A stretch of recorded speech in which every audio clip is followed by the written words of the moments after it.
Uncensor के आज के एपिसोड में आप सबका स्वागत है। आज से करीबन 3 साल पहले इंडिया और चाइना के ईस्टर्न लद्दाख में दोनों सेनाओं के बीच एक झड़प हुई थी। ये काफी अरसे बाद हुआ था जब दोनों के बीच ना सिर्फ ऐसा कंफ्लिक्ट हुआ बल्कि कैजुअलिटीज भी हुई दोनों साइड्स में। हिंदुस्तान ने तो माना उसके 20 जवान मारे गए जिनमें कर्नल सतीश बाबू थे, पर चाइना ने एक साल बाद ये तस्लीम किया कि उसकी 4 मौतें हुई। हालांकि कई हलकों में यह माना जाता है कि उसकी भी कैजुअलिटी फिगर्स काफी हाई थी। अब जब से ये झड़प हुई थी, भारत मुसलसल ये एम्फेसाइज कर रहा था कि स्टेटस को एंटे बहाल होना चाहिए, और 3 साल बाद स्टेटस को एंटे बहाल नहीं हुआ। इसके बरक्स चाइना, अगर आप इन 3 सालों में देखें तो उसकी पार काफी बढ़ी हुई है, specially in the wake of Ukraine war. और जिस तरह से उसके गल्फ में एंटिसिपेशन हुई है ईरान और सऊदी के बीच में उससे जो डील कराई है, फिर यमन में जो उसकी एंटिसिपेशन हुई है वहां पे सीज फायर कराया है, और हमारे पड़ोस में ही अफगानिस्तान में भी उसकी जो ना सिर्फ एंटिसिपेशन बल्कि उसकी जो इंटेलिजेंस है वो बढ़ रही है। हमारे साथ आज मौजूद है इन सब बातों पे बात करने के लिए, आखिर ये सूरत कैसी बढ़ रही है, स्टेटस को एंटे आखिर बहाल होगा, और China is getting more belligerent, इन सब पे बात करने के लिए आज हमारे साथ मौजूद है अविनाश गोडबोले साहब ओपी जिंदल यूनिवर्सिटी में एसोसिएट प्रोफेसर हैं और इंटरनेशनल रिलेशंस। आप सबको एक बात बता दें कि आज से करीब 3 साल पहले मैंने अविनाश गोडबोले साहब से जब बात की थी तो उन्होंने ये साफ तौर पर कहा था कि उनकी नजर में ये कन्फ्रंटेशन जल्दी बहाल होती नजर नहीं आती। तो he was quite prophetic on that account. तो आज हम दोबारा उनसे बात करते हैं। अविनाश साहब, आपका हमारे प्रोग्राम में आने के लिए बहुत बहुत शुक्रिया। धन्यवाद तरुण जी, मुझे फिर से बुलाने के लिए। अविनाश साहब, 3 साल हो गए, 3 साल में काफी चीजें बदली। हिंदुस्तान मुसलसल ये एम्फेसाइज करता रहा कि स्टेटस को एंटे बहाल होना चाहिए, पर 3 साल में तो ऐसा कुछ नहीं हुआ। तो 3 साल में क्या situation has it tilted in favour of it China, और India has got a bit more docile on this? आपका टेक सर। इन दोनों में से शायद कुछ भी ना हो, ऐसा मुझे लग रहा है। लेकिन एक अनक्वाइट पीस जिसे बोलते हैं, एक ऐसी शांतता जिसकी कोई गारंटी नहीं लेगा और कोई गारंटी नहीं ले सकता, इस तरह की एक अनक्वाइट पीस वहां पे अभी है। जैसे हम जानते हैं कि 3 साल में बहुत चीजें हुई है, लेकिन अभी इंडिया और चाइना दोनों तरफ से मिलिट्री बिल्डअप बहुत ज्यादा हुआ है। इन 3 सालों में इंडिया ने अपना जो मिलिट्री का रवैया है, जो पाकिस्तान सेंट्रिक पहले बहुत ज्यादा होता था, वो अभी चाइना के ऊपर भी बहुत फोकस किया है। इंडिया की जो स्ट्राइक कोर है 3, उसमें से एक मेरे ख्याल से अभी मोस्टली लद्दाख सेंट्रिक और चाइना फोकस्ड है, और वो शायद कई जगह पे डिप्लॉयड भी हो, ऐसी पॉसिबिलिटीज है। ऑफ कोर्स ये डिटेल्स मुझे पता नहीं, लेकिन ऐसा मानना है कि स्ट्राइक कोर का रुख पाकिस्तान के तरफ से हट के चीन की तरफ हुआ है। इंडिया ने अगला काम ये किया है कि मिसाइल्स और वेपन्स का स्टॉक पाइलिंग और एम्यूनिशंस का स्टॉक पाइलिंग, जो हमारे पास जो वॉर लड़ने की जो क्षमता है, वो एक देश की क्षमता ज्यादा नहीं होती। पीस टाइम पे सिर्फ 10 या 12 दिन के वेपन्स और एम्यूनिशंस का स्टॉक पाइलिंग होता है। तो मीडिया के अनुसार इंडिया ने अभी ये स्टॉक पाइलिंग बढ़ाया है, एम्यूनिशंस का स्टॉक पाइलिंग बढ़ा है। तीसरी चीज इंडिया कर रहा है कि इंफ्रास्ट्रक्चर अपडेट करना। ऑल वेदर रोड का जो काम पिछले 10 सालों से चल रहा था, धीरे धीरे 2012 के बाद से, जब हमारा पहला मेजर क्लैश हुआ था, इंडिया चाइना बॉर्डर इंसिडेंट जिसको बोलते हैं, वो उसको बहुत अच्छे से तेजी मिली है। ऐसे रोड का काम किया जा रहा है जो वेदर प्रूफ रहेंगे, जो बारिश में ना बहे और जो लैंडस्लाइड से ना खराब हो, जिसकी सफाई की क्षमता और रिस्टोरेशन बहुत जल्दी हो, इस पे काम हुआ है। और उसमें बीआरओ ने भी बहुत अच्छा सराहनीय काम हुआ है। बॉर्डर में रोड्स का अपग्रेडेशन हुआ है। ऐसे कुछ ब्रिजेस थे वो जो छोटे थे और बाढ़ की वजह से वीक हुए थे, उनको रिप्लेस करके बड़े ब्रिजेस, 2 लेन ब्रिजेस वगैरह लद्दाख में बने हैं, जो जिसकी जरूरत थी, जो स्नो की वजह से बंद ना हो वगैरह, इस तरह का इंफ्रास्ट्रक्चर बढ़ रहा है। तो इंडिया ने ये भी किया है। तो मैं यही मानता हूँ कि रेजोल्यूशन तो नहीं हुआ है कुछ 3 साल में, 18-19 बार टॉक्स हुए हैं कोर कमांडर लेवल के, और उस पर भी कोई आउटकम नहीं हुआ है। तो सबसे बड़ी बात है कि चाइना चाहता क्या था इस पे, और यही सोचना होगा ये आगे जाते समय कि इसका आउटकम के लिए यही सोचना पड़ेगा कि why did China do such act in the year 2020। Exactly sir, ये जब आपसे आपसे पहली बार मेरी जब बात हुई थी आज से 3 साल पहले, again this question came up कि चाइना ने ऐसा किया कि what was the main objective of it, वो उसकी भी I mean nobody is got a clue till now.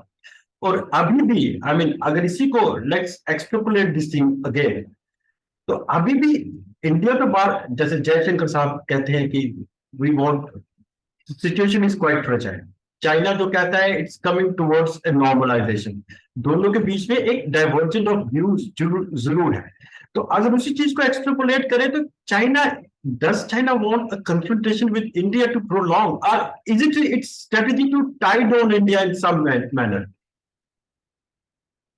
देखिए, ये सवाल जो हम सोचते हैं कि चाइना ने क्यों किया इस तरह से, तो उस इस सवाल का मैं थोड़ा सा डिटेल में जवाब देना चाहूंगा कि चाइना किस समय वॉर करता है या किस समय बॉर्डर पे एग्रेशन दिखाता है, किस समय चाइनीज मिलिट्री का एग्रेशन बढ़ता है। क्या चाइना उस समय वॉर पे जाता है जब वो स्ट्रांग और कॉन्फिडेंट, आत्मविश्वास पूर्ण फील कर रहा हो, या ऐसे समय वॉर पे जाता है जिस समय वो वल्नरेबल फील कर रहा हो, वीकनेस उसके माइंडसेट में आई हो। तो जो 1962 का वॉर है, चाइना का कोरियन वॉर में इन्वॉल्व होना है 1950s में, और 1970s में वियतनाम, अर्ली 70s में वियतनाम में इन्वॉल्व होना है, अर्ली मिड 70s में सॉरी, जो वियतनाम वॉर में इन्वॉल्व होना है चाइना का। ये तीनों जो हिस्टोरिक सिचुएशन है, चाइना ने अपने वीकनेस के समय अपना एग्रेशन दिखा के, अपना एग्रेशन जता के उस वॉर में अपना एक्टिविटी दिखाया है। 1962 वॉर पे भी बहुत हिस्टोरिकल राइटिंग हुआ है कि डोमेस्टिक पॉलिटिकल क्राइसिस को टालने के लिए एक बॉर्डर सिचुएशन थी इंडिया चाइना के बीच में, उसको रिजॉल्व करने के लिए चाइना ने first bullet was fired from China in 1962। सो जब डोमेस्टिक लेजिटिमेसी और पॉलिटिकल चैलेंजेस आते हैं तब चाइना मिलिटरीली एग्रेसिव हो जाता है बाहर की तरफ। और 2020 हम जानते हैं कि कोविड का साल था, कोविड उसी समय शुरू हुआ था। मार्च तक हमें लॉकडाउन, क्वारंटाइन, ये सब चीज पता भी नहीं थी, और 15 मार्च के बाद ये सारा दुनिया ने देखा है कि क्वारंटाइन और उसके क्या हालात होते हैं। कोविड की वजह से चाइना के स्टेटस को बहुत बड़ा डैमेज हुआ था। एक रिस्पॉन्सिबल पावर चाइना है, इसके चलते ये जो चाइना अपने आप को मानता था कि चाइना की महासत्ता बनने की वर्ज पे चाइना है, तो उस इमेज को एक ठेस पहुंची थी उस समय कि चाइना एज रिस्पॉन्सिबल पावर कोई मान नहीं रहा था उस समय। ये एक मुद्दा था। और डोमेस्टिक लॉकडाउन भी जो हमने देखा, जो पिछले साल शंघाई और और जगह पे जो प्रोटेस्ट हुए, उसकी शुरुआत छोटे से दौर लेवल पे 2020 के समर में हुई थी। लोग गुस्सा हो रहे थे कि हमें क्यों लॉकडाउन किया जा रहा है, यहाँ तक कि विलेजेस में भी क्वारंटाइन थे, लोग अपने खेतों में जा नहीं पा रहे थे। ऐसे छोटे छोटे गांव जहाँ कोई बाहर से आ नहीं रहा था, जा नहीं रहा था, वहां लोग खेतों में अपने काम करने या पानी बाहर से भरने इस काम के लिए जा नहीं पा रहे थे। वहां का एक वीडियो बहुत इनफेमस हुआ था, चाइनीज नेटिजन भी उस पर गुस्सा थे कि एक 70-72 साल की बूढ़ी औरत अपने खेत में जा रही है काम करने, और ड्रोन एक ऊपर से आके उनके ऊपर चिल्ला रहा है कि वापस घर जाओ, आपको यहाँ नहीं रहना है। और उनका रोते हुए जो वीडियो आया था, आपको शायद याद होगा, जो मार्च या अप्रैल में आया था। और उसी से में एक वीडियो था गुआंगझो के एक शहर से, ये 4 कॉलेज स्टूडेंट्स का एक ग्रुप था जो कॉफी या कुछ हाथ में लेके चल रहे हैं, और उनके ऊपर भी पुलिस कार से चिल्लाया जा रहा है कि दूर रहो एक दूसरे से। इस तरह का जो कोविड रेस्ट्रिक्शन चाइना में था, उसको एक डोमेस्टिक क्रिटिसिज्म भी था।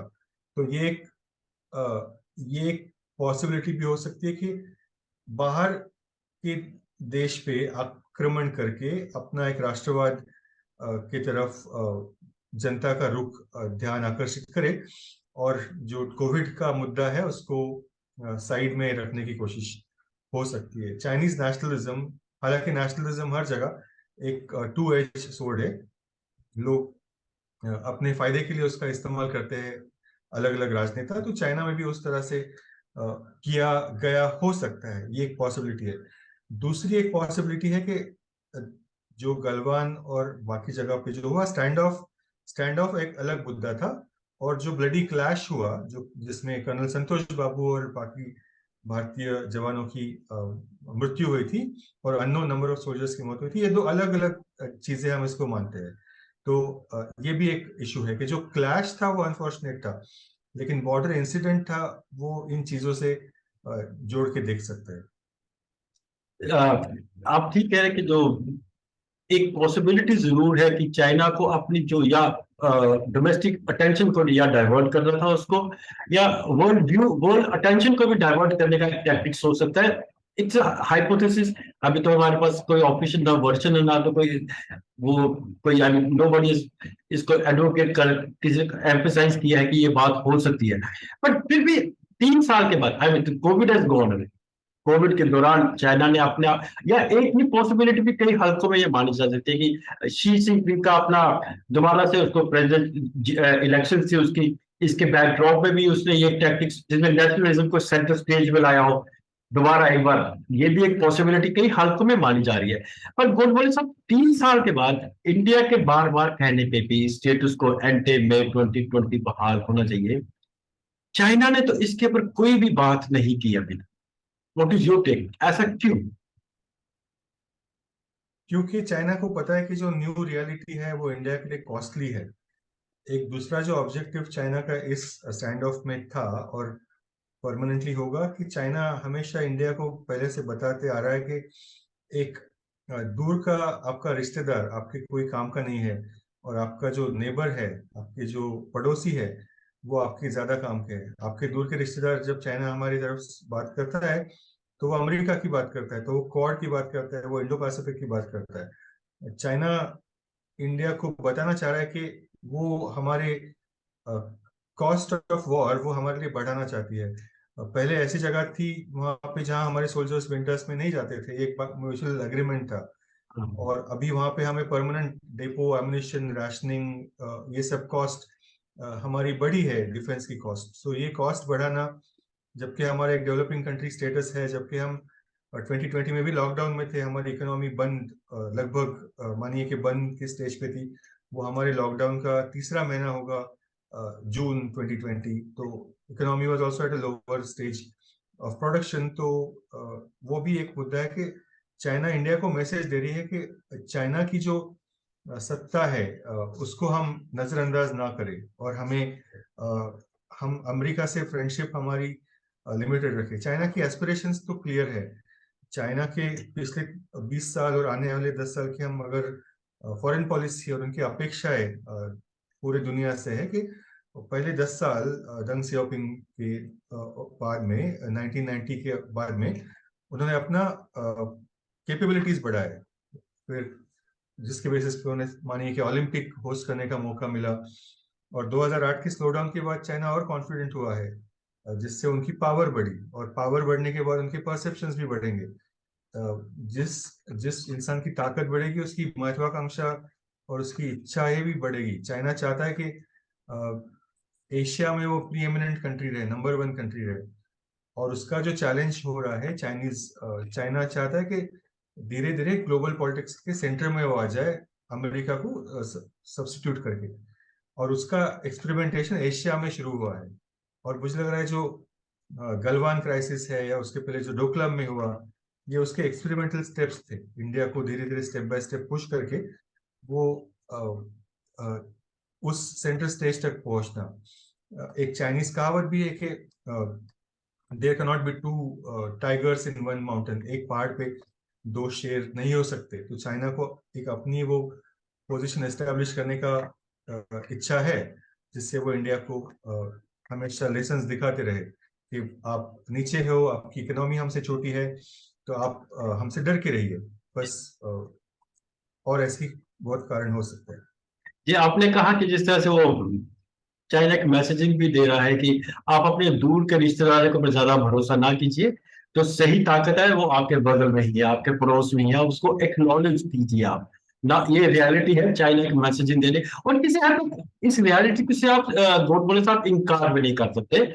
मतलब जिस तरह से चाइना इमर्जिंग पावर है, जिस तरह से हाल ही में जो यूएस के साथ उसकी कन्फ्रंटेशन के बावजूद उसने कोई ब्लिंक नहीं किया है अभी तक। आई मीन वो रादर वो बड़ी स्ट्रॉन्ग मैसेज दे रहा है, यूएस को भी दे रहा है, गल्फ में जिस तरह से हमने उसके बारे में बात करेंगे। बट डिस्पाइट ऑल दिस, हम जानते हैं, आप जानते हैं, तो जाहिर सी बात है हिंदुस्तान की सरकार को इससे ये खूबी जानती होगी। But despite all this, India is tilt, India का तो रुख वेस्ट और यूएस की तरफ तो कुछ ज्यादा ही बढ़ा है इन पिछले 3 साल में। अगर हम देखें, अब मोदी की जो फोर्थ कमिंग विजिट है, जिसको काफी हाईलाइट कर रहा है, यूएस भी काफी हाईलाइट कर रहा है, वो खुद कह रहा है कि we are looking forward to this visit, defence deals भी होने वाली है। अभी हाल ही में एक एग्रीमेंट साइन हुआ, I am just forgetting that. तो व्हाट डज इट शो, फिर इंडियन फॉरेन पॉलिसी किस तरफ से जा रही है? आई मीन, क्या इंडिया को प्रॉप अप कर रहा है US to counter China? India की अपनी ग्राउंड रियलिटीज क्या है और इंडिया के अपने इंटरेस्ट में क्या है सर? देखिए, ताली तो एक हाथ से नहीं बजेगी। इंडिया की फॉरेन पॉलिसी चाइना जो कर रहा है उसके रिस्पॉन्स में भी है, और इंडिया यूएस का जो कोऑपरेशन है वो बहुत पहले से 2008 से शुरू हुआ है। इंडिया यूएस न्यूक्लियर डील के जो ग्राउंड वर्क हुए थे, अभी जो प्राइम मिनिस्टर मोदी के विजिट में जो एग्रीमेंट्स होंगे उसके ये फलस्वरूप आप मान सकते हैं। जो 2008 से प्रोसेस होते जा रहे हैं धीरे धीरे, मनमोहन सिंह के टेन्योर के दरमियान और उसके बाद प्राइम मिनिस्टर मोदी के टेन्योर के दरमियान, तो ये एक प्रोसेस है इंडिया यूएस फ्रेंडशिप का। लेकिन इंडिया के भी हाथ, मतलब इंडिया भी चाहेगा कि हमारे डिफेंस अपग्रेडेशन हो। ये इंडिया यूएस डील सबमरीन की जो है या एयरक्राफ्ट इंजन की जो है, वो 2015 में उसका फाउंडेशन शुरू हुआ था, जब प्रेसिडेंट ओबामा इंडिया में as chief guest Republic Day आए थे। तो ये उस समय के एग्रीमेंट्स है जो किसी कारण से डिले हुए, या उसके फाउंडेशनल एग्रीमेंट्स है, ड्यूल यूज अवॉइडेंस है, किसी कारण से डिले हुए, वो अभी शुरू हो रहे हैं, अभी होंगे, और उसके इन एक्शन होने में और 2-3 साल शायद जाएंगे। इन बिटवीन यूएस शायद ये भी इंडिया से एक्सपेक्ट कर रहा था कि इंडिया अपने जो MMRCA एयरक्राफ्ट ऑर्डर कर रहा था, जो राफेल हुए जो, तो वो यूएस की तरफ हो, लेकिन इंडिया ने वो नहीं किया था उस समय। सो ऐसा नहीं है कि इंडिया यूएस के साइड में जा रहा है। इंडिया ने भी कोशिश की 2014 से कि इंडिया चाइना कोऑपरेशन बढ़े। प्राइम मिनिस्टर मोदी की विजिट्स हुई चाइना में, और हमने तो बहुत अच्छे से लगभग 70 to 80 एग्रीमेंट्स साइन हुए थे, including several issues, technology, railway, human development, और ट्रेड, और इलेक्ट्रिसिटी, इलेक्ट्रिकल इक्विपमेंट मैन्युफैक्चरिंग। लेकिन उस पर प्रोग्रेस नहीं हुआ था, और चाइना मिलिट्री जो पुश कर रहा है मिलिट्री इंडिया की तरफ, उससे इंडिया के हाथ बंद जाते हैं। तो इंडिया ये तो चाइना की लाइन रिपीट नहीं कर सकता कि सब कुछ नॉर्मल है, जबकि सब कुछ नॉर्मल नहीं है। सब कुछ नॉर्मल है ये कहना चाइना का ये एक प्रोपेगेंडा है। ये एक प्रोपेगेंडा के अभी जो स्टेटस को है उसको सब कुछ नॉर्मल मानिए, और इकोनॉमी और पॉलिटिक्स और स्ट्रेटेजी सेपरेट करे। तो इंडिया ने कभी भी अपने आप को यूएस का अलाय नहीं माना, एक पार्टनर माना है, और इंडिया ऐसे अलायंस में कभी जाएगी नहीं। India will not fight American war versus China, and American also no.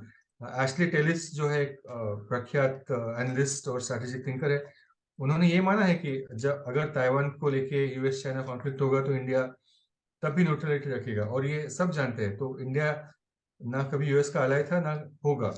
तो ये आशंका मेरे मन में नहीं है कि इंडिया अभी भी इंडिपेंडेंट स्ट्रैटेजिक फॉरेन पॉलिसी लेके चल रहा है। आपने ठीक कहा कि इंडिया कभी एलाई नहीं हो सकता यूएस का, बिकॉज आपको याद होगा कि ड्यूरिंग इराक वॉर पे इंडिया पे प्रेशर था अपने सोल्जर्स भेजने का।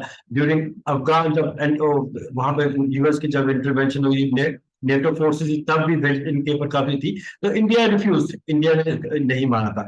पर जो आप बात कर रहे थे कि हाँ, इंडिया ने कोशिश जरूर की थी चाइना के साथ रिश्ते बेहतर करने के लिए। शी जिनपिंग यहाँ पे आए भी थे साउथ में जब उनकी विजिट हुई थी, तो but the things have not move forward जो इंडिया की एक्सपेक्टेशंस थी। पर गोडबोले साहब, एक बात और उभर के आती है कि इन 3 सालों में हमने देखा कि हालांकि चीजें दुनिया में काफी बदली है, और जैसे यूक्रेन वॉर के बाद भी चाइना का रोल काफी, जो यूएस चाइना एंड रशियन जो एक तरह से उनकी साझेदारी है, और रशिया को काफी बैकिंग है चाइना के साथ। गल्फ में अगर आप देखें तो वहां चाइना के जिस तरह से आई मीन जो उसका हस्तक्षेप बढ़ा है, वो एक काफी रिमार्केबल कई हलकों में माना जाता है। सऊदी और ईरान की डील कराना, यमन में सीज फायर कराना, ये सारे जो जहां पे यूएस की इंटरवेंशन ज्यादा रहती थी, अब चाइना वहां पे एक इमर्जिंग पावर आता है। अब इंपॉर्टेंट बात यह है कि ये दोनों जो एक्सिस है, रशियन एंड गल्फ, ये इंडिया के लिए भी काफी इंपॉर्टेंट है। अगर वहां पे भी चाइना की इंटरवेंशन बढ़ती है और इंडिया चाइना कन्फ्रंटेशन चलती चलती रहती है इसी तरह से, ऑन जो मेरा अपना मानना है, ऑन टर्म्स ऑफ चाइना ये चीजें चल रही है। They are dictating the terms till now, जो मेरा अपना मानना है, आपका हो सकता हो। तो क्या ये इंडिया के लिए और एक प्रॉब्लमेटिक नहीं होगा इन द फ्यूचर? देखिए, यूक्रेन क्राइसिस में एक्चुअली चाइना का लॉस हुआ है, चाइना का फायदा शायद नहीं हुआ है। चाइना का लॉस इस तरह से हुआ है कि चाइना एक जो स्टेटस है चाइना का as a responsible power, again फिर से कोविड के बाद अगर किसी किसी से चाइना को क्रिटिसिज्म हुआ है even compare to Galwan crisis, तो ये है कि चाइना ने जो न्यूट्रलिटी चाइना की है वो एक प्रो रशियन न्यूट्रलिटी है, और उसके चलते चाइना का शायद थोड़ा सा लॉस हुआ है।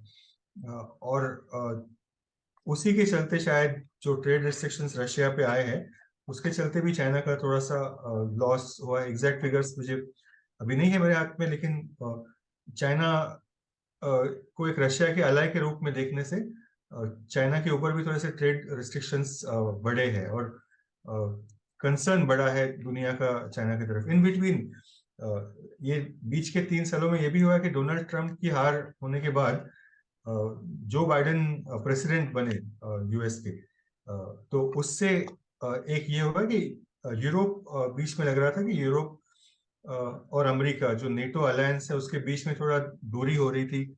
तो बाइडेन के प्रेसिडेंट बनने से वो एक स्ट्रांग हुआ है, वो एक स्ट्रेंथ बढ़ी है, और चाइना की यूरोप में थोड़ी सी पोजीशन वीकनेस वीकनेस की तरफ जा रही है। जैसे आप जानते हैं कि फ्रांस, जर्मनी और यूके अदर कंट्रीज ने इंडो पैसिफिक के प्रति अपना पेपर्स और रवैया भी बदला है। वो मान रहे हैं कि एक डेमोक्रेटिक और कोऑपरेटिव फ्रेमवर्क होना चाहिए। तो ये भी एक चाइना का लॉस है मेरे हिसाब से।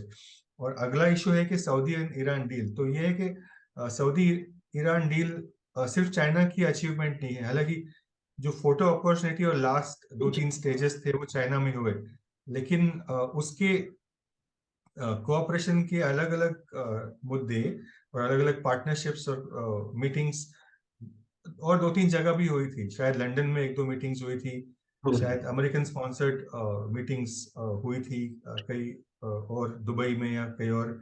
तो उसके 6-7 अलग अलग पैरेलल डायलॉग्स थे, और चाइना ने लास्ट स्टेज में, ये है कि डिप्लोमेटिकली जो परसेप्शन है वो सही है कि चाइना ने वो डील करवाई, लास्ट 2 मीटिंग्स होस्ट करवाए अपने देश में, तो ये सही है। तो बट ऐसा नहीं कि चाइना हर चीज जीत रहा है। दूसरी तरफ से देखा जाए तो चाइना का इस तरह से चैलेंज करना एक वेस्टर्न नॉर्म्स, वो भी एक मतलब एक इनएविटेबल है। जब एक कोई कंट्री पावरफुल बने तो जब उसकी सत्ता बढ़े तो उसकी इच्छा होती है कि इंटरनेशनल नॉर्म्स, जागतिक गवर्नेंस के नॉर्म्स जो है किस तरह से इश्यूज हैंडल किए जाए उस पर इन्फ्लुएंस करे। तो चाइना ये चाह रहा है अभी। तो ये तो एक शुरुआत होगी, आने वाले समय में ये चैलेंज बढ़ेगा। तो इंडिया चाइना रिलेशंस हमें 4 लेवल पे हैंडल करने होंगे। एक हमारे बॉर्डर में, एक दूसरी इकोनॉमी में, तीसरा फॉरेन पॉलिसी और बाकी जगह पे, और चौथा आप हमारे नेबरहुड में। तो इंडिया चैलेंज ऑफ चाइना एक नहीं है, 4 अलग अलग लेवल पे 4 अलग अलग टाइप की चाइना चैलेंजेस आज हमारे सामने है। एग्जैक्टली, आपने बिल्कुल सही बात किया कि चाइना चाहता है कि इसको जो वर्ल्ड ऑर्डर जो है, बिकॉज वो अपने आप को एक सुपर पावर अज्यूम कर चुका है, वो है भी किसी हद तक है, वो उसके से हिसाब से चले, और वो निगेट करना चाहता है यूएस का इन्फ्लुएंस। हालांकि आप जिस तरह से बार बार कह रहे हैं कि चाइना को एक validation from the western world की भी जरूरत है, जहां पे एक रिस्पॉन्सिबल नेशन की उसको वेस्टर्न वर्ल्ड से जरूरत वैलिडेशन की रहेगी, चाहे चाइना माने या ना माने, लेकिन उसकी परसेप्शन बड़ी इंपॉर्टेंट रहती है। और 4, जिस तरह से आपने कहा कि 4 तरह से उनको डील करें। बट गोल बोटे सब इंपॉर्टेंट बात और आती है कि इन 3 post Galwan India China relation जिस तरह के भी स्ट्रेटेजिक रहे हो, पर इकोनॉमिक रिलेशंस काफी बड़े हैं, इनका ट्रेड काफी ज्यादा हुआ है। जिस तरह से अभी चाइना का एक्सपोर्ट 118.5 बिलियन डॉलर हुआ है इंडिया को, तो काफी ज्यादा ट्रेड। हालांकि ट्रेड उसी के फेवर में है, इंडिया के फेवर में नहीं है, but even then it shows कि how the trading is going between the two nations. तो अगर एक तरफ वो है, एक तरफ ये है, तो how do you see it? और दूसरी बात, अगर इस एक बीच की वो चाइना जो कहता है कि इसको तो आप नॉर्मलाइज समझिए, हम इन मुद्दों पे आगे बात करते हैं, इन मुद्दों को स्ट्रॉन्ग करें, तो ये उसकी रिफ्लेक्शन तो नहीं है कहीं ये? नहीं, देखिए, मैं इस तरह के इंडिया ट्रेड इम्बैलेंस से एक्चुअली, मतलब ये मुद्दा है कि हमें ये एक स्ट्रक्चरल मुद्दा है। ये मैं पिछले 10-12 साल से हम लोग जब भी इंडिया चाइना की बात होती है तो ट्रेड इम्बैलेंस की बात होती है।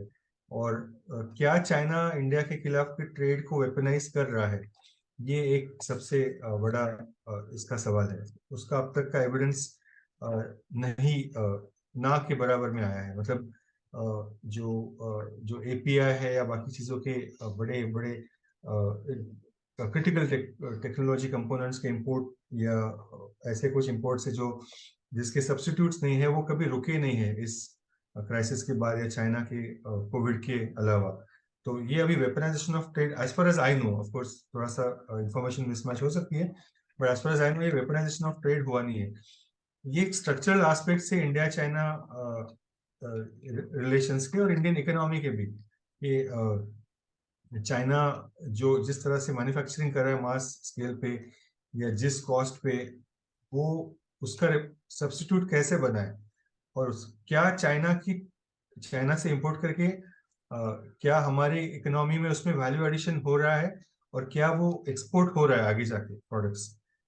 ये भी हमें देखने की जरूरत है। मतलब there will be two types of trades between India and China. एक है जो हम चाइना से सीधा लाके कंज्यूम कर रहे हैं, वो मतलब फार्मास्यूटिकल्स हो गया या कुछ और हुआ।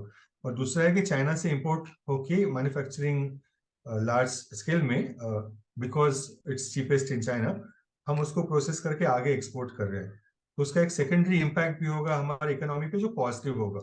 तो complete India China economic relations negative नहीं हो सकते, थोड़ा सा उसका कुछ पॉजिटिव इम्पैक्ट भी होगा।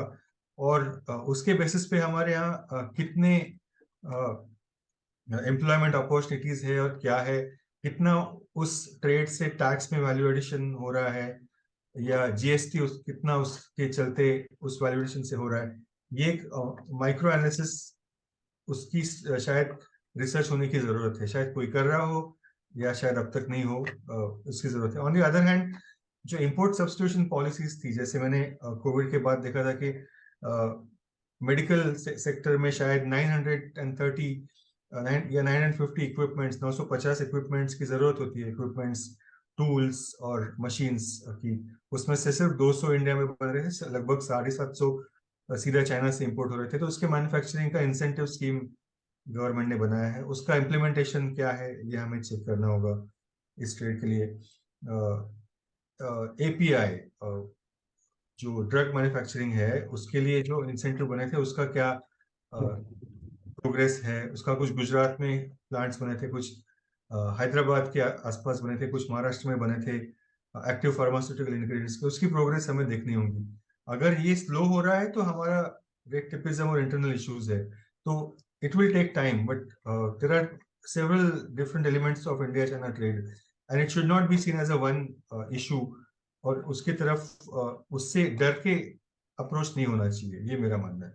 आप बिल्कुल नहीं, आपने बिल्कुल ठीक कहा कि एक तो पहली इंपॉर्टेंट बात है कि वी कांट से कि चाइना ट्रेड को वेपनाइज कर रहा है। इसके कोई डेफिनेट हमारे पास कोई ना तो फिगर्स है, ना तो कोई ऐसे कोई इंसिडेंट्स आए हैं। सेकेंडली, हमें डर के भी, ट्रेड इम्बैलेंसेस से डर के भी बात नहीं करनी चाहिए, बिकॉज ट्रेड हो सकता है कि ट्रेड इम्बैलेंस हो, but it also suits China also. China also needs India to a larger extent, क्योंकि उसकी भी इकोनॉमी उस तरह से ग्रो नहीं कर रही है जिस तरह से पहले कर रही थी, and it can pose a problem for China in the coming years. अभी नहीं, रादर इंडिया की तो ग्रो कर रही है, वो उनका कह रहा है कि इतनी ग्रो नहीं कर रही। अब गोलबर्ग साहब, अब बिल्कुल प्रोग्राम के एंड में हम पहुंच गए हैं, in the last 5, not have got more than 5 minutes.